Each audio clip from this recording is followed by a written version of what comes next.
Sesifikile isikhathi sokuhlukanisa izimali ebezibekwa unyaka wonke amalunga ezitokfela ezahlukahlukene. Kodwa ke mbukeli angeke sikushaye indiva ukuthi izitokfela zakuleli iningi lazo zibhekana nezingqinamba ezahlukene ngalesi sikhathi sonyaka. Sibala ukuqolana kwamalunga, ukuba izisulu zezigebengu futhi nokungabi nolwazi olwanele ngezezimali kanye nokunye mbukeli. Izitokfela ke mbukeli zingabamba iqhaza elikhulu ekusimamiseni umnotho walapha kulelizwe kanti nasekudaleni umcebo kumalunga azo, imindeni kanye nemiphakathi. Izihambeli zethu ke namhlanje lapha ohlelweni mbukeli zizosicebisa ngaloku kanye nokunye okuningi. Ngikubingelele mbukeli, ngikwamukele ohlelweni. This is Asikhulume, Let's Talk. Mina igama lami ngo-Azaria wakwaKhoza. Sikhumbuze ke mbukeli ukuthi ungaba ingxenye yalolu hlelo ngokushayela ucingo sizwe umbono noma umbuzo wakho. Inombolo yethu yocingo ithi 011-714-0677 noma 0678. Ungabuye futhi usithole kumakhasi okuxhumana ku-X siyatholakala ku@SABC izindaba kanye na ku-Facebook kwikhasi elithi SABC izindaba. Ukuze kube lula ke mbukeli ukuthi sithole umbono wakho noma umbuzo wakho, sicela uqale #asikhulume #SABC News bese ubhala umbuzo noma umbono wakho. Asikhulume mbukeli.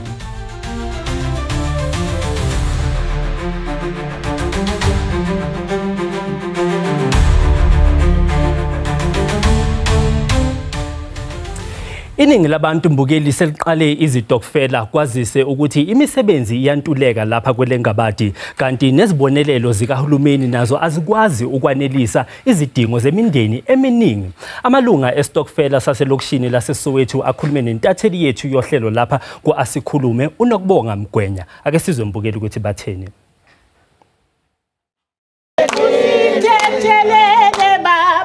Inyanga yengongoni inyanga lapho emalunga estokfela aqala kwabelana imali lebekwe nakusaqala umnyaka.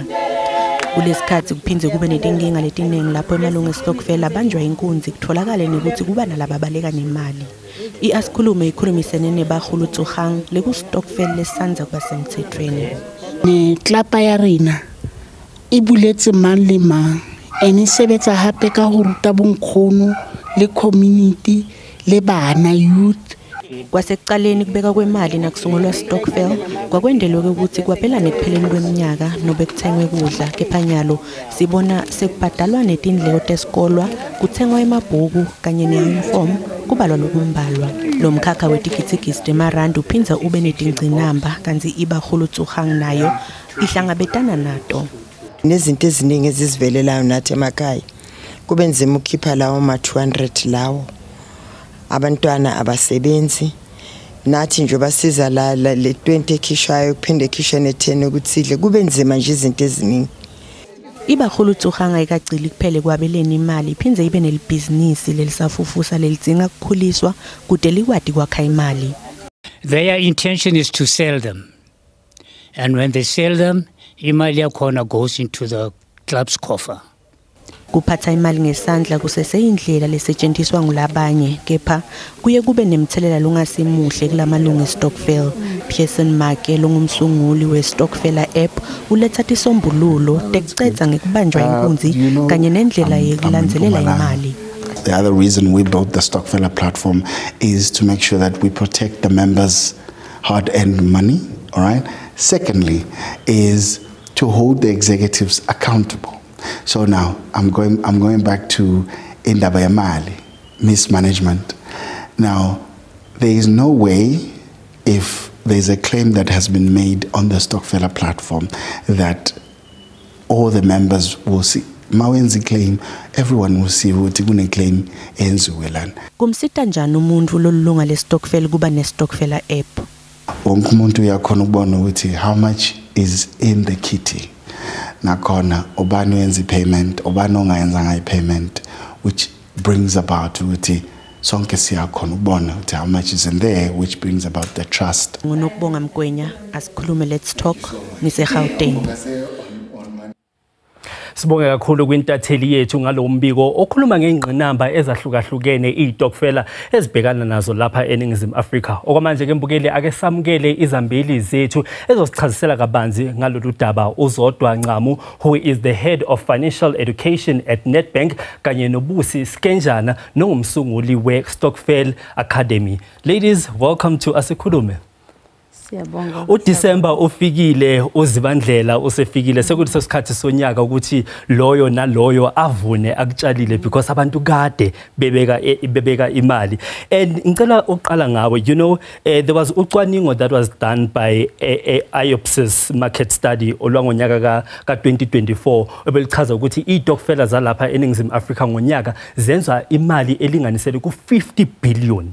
Ingabe iyipi indima izitokfela ezingayidlala ukusimamisa umnotho walapha eNingizimu Afrika nanokuthi zibaluleke kangakanani emphakathini yangakithi? Izitokfela Azaria zinomthelela omkhulu ukuthi zisize simamise umnotho, ngoba abantu abaningi bakithi izitokfela sikhule zikhona. Masikhula sikhona izitokfela already abantu abaningi bane trust kwi-stokfela ngoba vele i-stokfela ngithi si built on a foundation yokuthembana. Kusho ukuthi uma ngabe abantu abaningi mangabe bekuwukuthi bahamba bafaka imali zabo nokuthemba ukuthi bafaka imali zabo kwi-stokfela, lokho kuzochaza ukuthi ke umnotho se-South Africa phela uzokhula kakhulu uma nje kunendlela izitokfela ezosebenzisana ngayo nabantu abakuma positions la bazokwazi ukuthi baboniseke khona ukuthi iziphi indlela ezingenza ukuthi izitokfela zabo zibe right. Kuningi ke ngoba sisazoqhubeka sikhulume, angizokunaba kakhulu. Mambusi, just to bring you in on the conversation as well, ngiya understand ukuthi umkantshubomvu kulemboni yezitokfela, you started working in the 1980s. Manje ungumlobi wencwadi ekhuluma kabanzi ngezitokfela, which is called Stokvel Voices. Just tell me a bit about the academy, Stokvel Academy. Umuntu uma ehleli ekhaya bacija kanjani abantu balapha eNingizimu Afrika ngamakhono wezezimali academy yakho? I-academy inhloso yayo ukuletha ulwazi engacishe ngithi lunzima kodwa lukhonzima ukutholakala. For example, baningi abantu abangazi ukuthi istokfela nje bangasimanager kanjani. You know, kulula ukuqala istokfela kodwa uma senisiqalile istokfela sekufuneke manje kube nemigomo ethile elandelwayo. You know, idiscipline, siyakhuluma ngediscipline kodwa kuyenzeka lokho na, yabona. So izinto esiyaye nje sizithathe for granted ukuthi abantu bestokfela bayazazi. Iqiniso lilonke yiko kuba nengxabano eziningi emastokfeleni. So thina kwa Stokvel Academy sizama indlela ukuthi sixhumane namastokfela ngama workshops ukuthi nje bafunde basic things. Udadewethu ukhulume ngetrust, yabona, kodwa siyazi ukuthi ubugebengu obuningi bukhona khona phakathi kwaStokvel. So sizama lonto ke Stokvel Academy ukuthi masifundise ngoba imfundo iyaqhubeka. You know, you learn forever. And then siphinde futhi si expose ama-stokvel nakwamanye ama platform. For example, you know, into njengo TikTok asinto yokudlala nje ngempela, abantu bafunda ku Stokvel Academy TikTok. You know, sesifake nje ama snippets kancane, yabona, especially ngale khathi ezifana ngale nemingcwabo njalo njalo ukuthi abantu bangasave kanjani imali yabo kancane. Sikhulumile ngobugebengu and usisi ushilo ukuthi one of the laying foundations ze-stokfela is trust. But sijwayele ukubona einkundleni zokuxhumana, especially ngalesi sikhathi sonyaka ukuthi hey nangu uMasibani usehambe nemali, uMasibani usenyamalele, usevala ifoni, abantu abasakwazi ukuthi bamthole. How do we then secure ourselves as ama-member okanye amalungu we-stokfela? Sizivikela kanjani ukuthi singazitholi sisobishini uma kuphela unyaka sekufika uDisemba sefanele ukuthi sihlukaniselane ngezimali zethu? Bengibukile la omunye ubaba benikhuluma naye uMake wakwaStokfela app ekhuluma ngendaba ye app, for example, enza ukuthi kube ne-transparency, ukusho ukuthi lonke ilunga leStokfela funeke lazi ukuthi kunemalini, imali ihamba kanjani.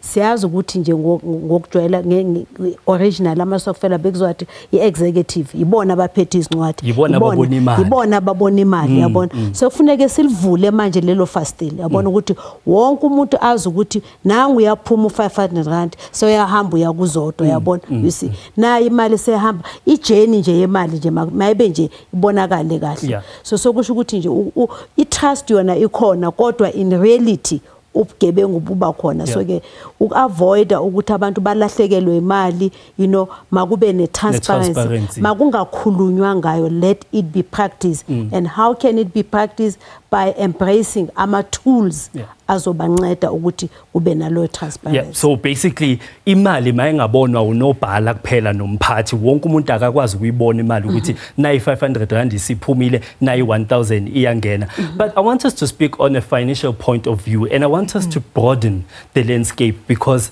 sometimes siyacabanga ukuthi ama stockfella they are all about buying groceries at the end of the year nokushare imali but bakhona abantu that are doing bigger things. I can make an example kukhona a group yabantu besifazane base Western Cape bakhelana izindlu ezingu30 abantu besifazane beshayelana bethenga itina and building houses for each other. How can we use iTokfela to unlock that potential, especially ipower egithi thina somphakathi to assist each other ukuthi sisimame as umphakathi? Into ebalekile okokuqala ukuthi ama stockfells uma seni introduceile Azaria seniz exposure obviously because angithi stockfella sijwayele ukuthi kunama stockfalls ukuthenga ama grocery makuphela unyaka noma awe education ukhokhela izingane esikoleni or i-burial society so immediately ama stockfalls seqala manje esevuleleka ukuthi invest maybe kuma properties njengoba usho ukuthi ashayelana kukhuliswa maybe ama businesses abo akha imizi akhelana imizi sekubalekile ke lapho ukuthi sekufunakala manje siwafundise phela ama stockfalls ukuthi ngoba siyezwa kuthiwa imali seziyaduka yonke leyo nto angeke wakwazi ukuthi nizi expose entweni ezinjalo kodwa anayo formal structure ye stockfella seni so as ama financial institutions particularly the banks kumele sibe nomthelela lapho ukuthi sikwazi ukubasiza bakwazi ukuthi ba formalize ama stockfells abo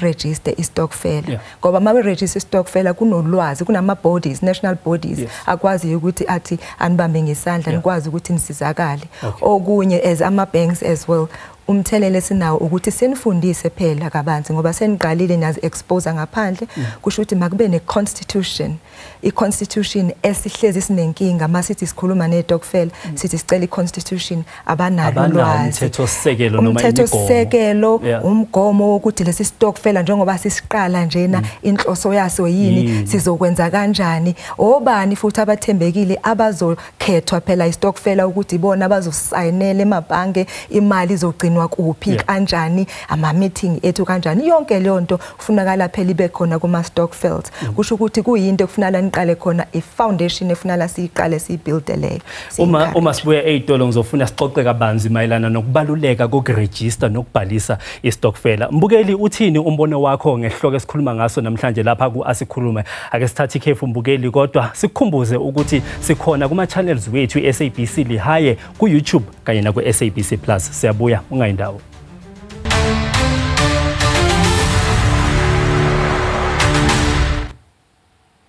Siphinde sikwamukele mbukeli ihlala phansi siphokophele phambili nohlelo. Uma ngabe usanda ungena mbukeli namhlanje sikhuluma ngokonga izimali ngokwezitokfela noma imholiswane nanokuthi futhi engabe njengomuntu uyakwazi yini ukwakha umcebo ngaloku. Sisasenazo izihambeli zethu uZodwa Ncamo kanye naye uBusi Skenjana. Mambusi ngicela uqala kuwe. Ngiyacabanga ukuthi for abantu abaningi out there ukwakha umnotho ongakwazi ukudlulisela kwizizukulwane nesizukulwane generational wealth is one of the most important things. Do you think iTokfela zingakwazi ukudlala indima to help abantu balapha kwelengabathi to achieve that ukuthi sakhe umcebo ongakwazi ukuthi udlulisele kubantwana bakho kanye nezizukulwane ezwela?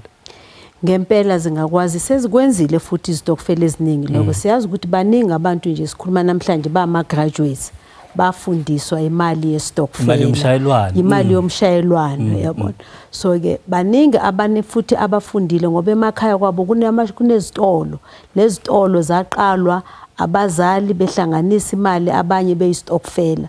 For example nje mangenje umzekelo ngami ngake ngaba ku stokfela sasi 20 sizibiza uCouncil of 20 sekana amabhizinisi eSoweto uyabona sazikhulisa ingane zethu sakha nemizi emihle baningi nje kuningi nje okwenziwe ama stokfela ukuthi nje isikade esiningi akuxoxwa ngako so ngiyakholelwa ngeqiniso ukuthi kusekuningi ama stokfela angakwenza you know especially intsha ngoba khona manje isikade esiningi masikhuluma ngestokfela siyasibe nje nombono kagogo umdala yabona kodwa khona iphuzu esilikhohlwa ukuthi ugogo njengoba ugogo nje wasiqala istokfela esesemusha naye in the 1980s yabona into njengale so kusho ukuthi ngempela istokfela nje sibalulekile kakhulu ekwakheni you know okusekela umnotho intergenerational wealth creation you know but into ivangele kufanele silishumayele ngaso sonke isikhathi ukuthi intsha yanamhlanje mayenze izinto ezingcono mhlambe ukundlula ogogo no auntie yabona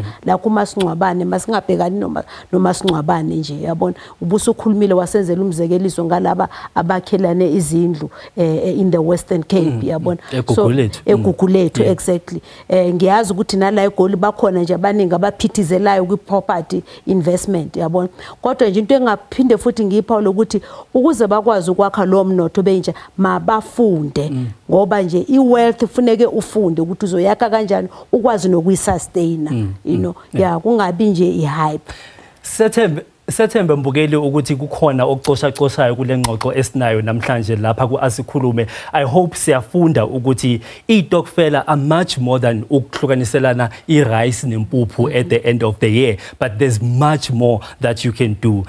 uMambusi spoke about ama businesses and we know ukuthi kunomthetho othi uma ngabe iStokfela senza more than 100,000 per year it means the Stokfela fanele si register and ngaphambi kokuthi siye eItolo besikhulumile ngokubaluleka register iStokfela siyazi ukuthi there are bodies like the National Stokvel Association of South Africa iNASASA kubaluleke kangakanani ukuthi uma sesiqoqile imali yethu sesibonile ukuthi ngathi sesiyeqa ku 100,000 as iStokfela sisiregister iStokfela sethu kubaluleke kakhulu firstly nje uma ngabe iStokfela siregistiwe ama national bodies like i-National Stokvel Association South Africa kusho ukuthi lapho uzoba empowered as iStokvel senu ukuthi ningawuphuli phela umthetho eSouth Africa angithi siyazi ukuthi eSouth Africa mangabe unebusiness kukhona nesimo esokuthi kufanele masithele sikhokhe nentela ngoba akusho ukuthi mangabe usuku iStokvel awuzokwazi ukuthi ube accountable ku income tax eSouth Africa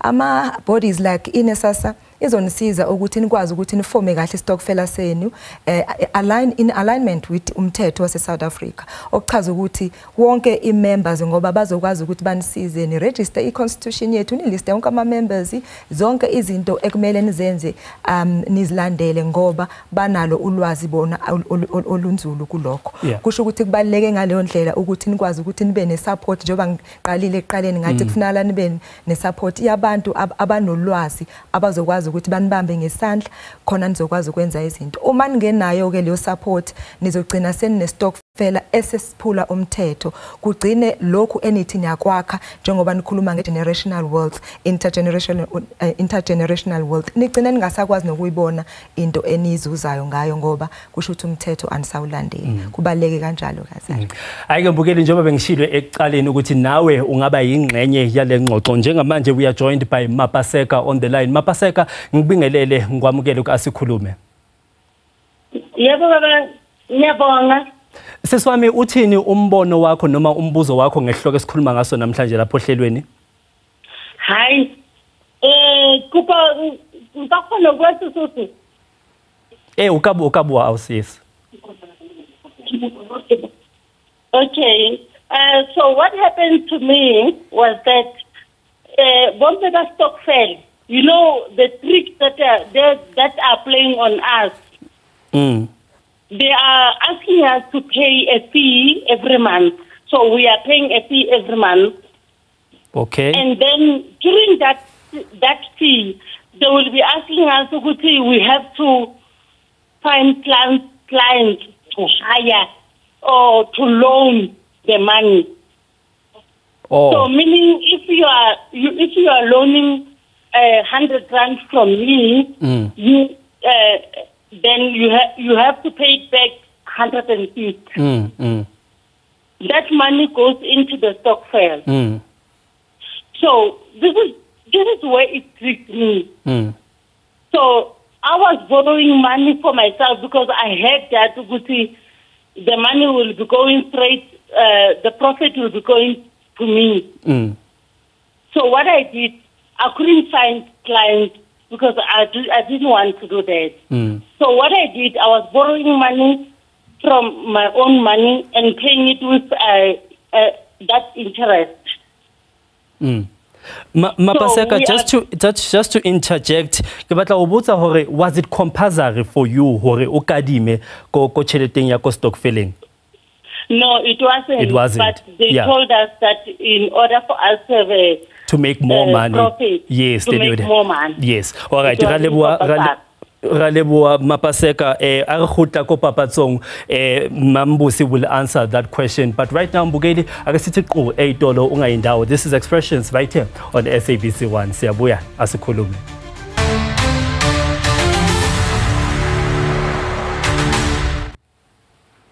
Siphinde sikwamukele Mbugeli. Sesiphetha Mbugeli izihambeli zethu njengamanje zizosicebisa mayelana nokuthi izitokfela siziqhuba kanjani lapha kwelengabade. Ngaphambi kokuthi siye eitolo sizwile umama Paseka esho ukuthi she's part of istokfela, but however kule stokfela kuphinde kubolekwe imali futhi ebolekiswa abanye abantu ngaphandle. Umthetho uthini ngalolu daba? Umthetho westokfela ngoba inhloso yestokfela ukuthi nikwazi ukubolekisana nina ngaphakathi kwestokfela. Angithi umgomo westokfela uphethwe yilokho esithi iconstitution.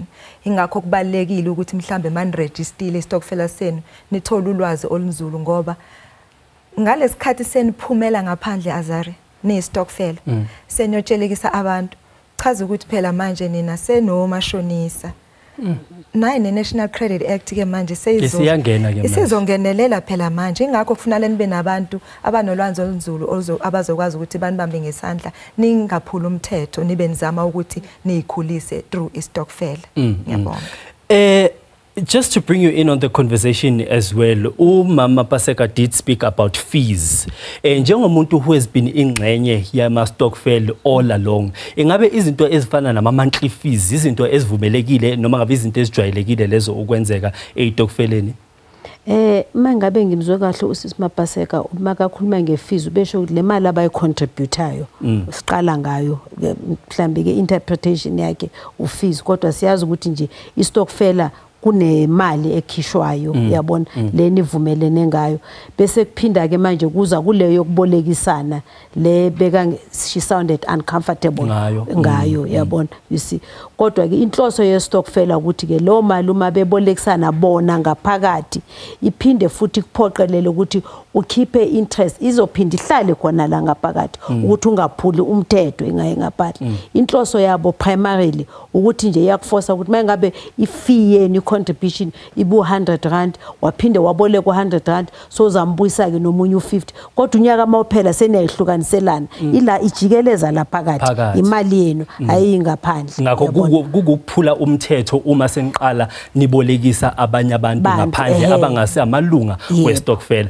Ngenxa yesikhathi ladies ngicela ukuthi siyigoqe lapha. Mbukeli siyabonga kakhulu for joining us. Sibonge kwizihambeli zethu uMamzodwa Ncamu who is the head of financial education at Nedbank kanye noBusi Skenjana nongumsunguli weStokvel Academy. Sibonge nakuwe Mbukeli nokuhlala nathi lapha ku Asikhulume. Sikhumbuze ke Mbukeli ukuthi lo hlelo luyaphinda kusasa ku SABC1 ngehora lesithathu ntambama futhi sikhona na ku SABC Lihaye ku YouTube kanye na ku SABC Plus. Nisale kahle.